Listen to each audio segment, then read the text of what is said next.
Auditor General's found that the department isn't aware of the extent of problem behaviour in schools or what strategies are working. How concerning is that? Look, I'm really pleased today to have acknowledged by the Auditor General that day in and day out the behaviour of students in schools actually is managed very well. We've got some very complex behaviours that we're dealing with, but by and large behaviour is being managed well. The Auditor General has made reference that the department could do better in terms of its data and in terms of knowing on a day-by-day basis what's happening in schools in regards to behaviour. I'm happy to look at those recommendations. We've just received the report today. But what I wouldn't want to see is teachers spending more and more time collecting data. I want them in the classrooms, teaching and managing the behaviour of students. I think 38% of them said that they spend 20% of their time in the classroom dealing with behaviour management. Is that quite a concerning number? The report made reference to teachers spending a lot of time looking at the behaviour of students.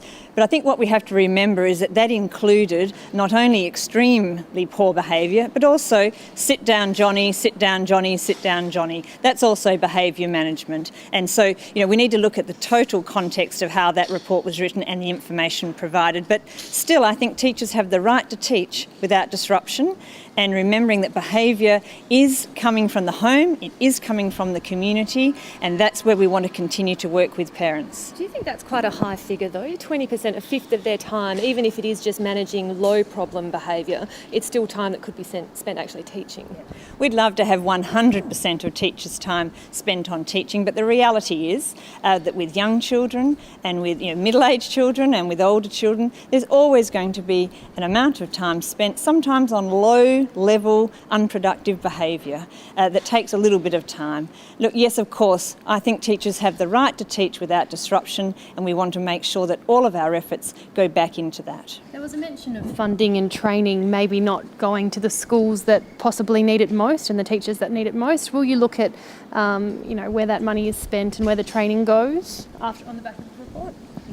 We will continue to re-look at our resources. We are, as announced last year, having a new student-centred funding model, and that will also take account of the kinds of students we have in school. But we shouldn't just get away from the fact that behaviour, it comes from the home, it comes from the community, and we shouldn't be surprised that from time to time we have to deal with behaviour in schools. I think our teachers do a terrific job, but this report says to us once again, have another look. Are you doing everything you can? And I accept the report on that basis. And we'll indeed do that. We'll have another look at everything that we're doing around behaviour. You said that you don't want teachers to spend all their time collecting data, but is that where the problem lies, at that end, or is it within the department, do you think, in terms of the quality of the data that you have available?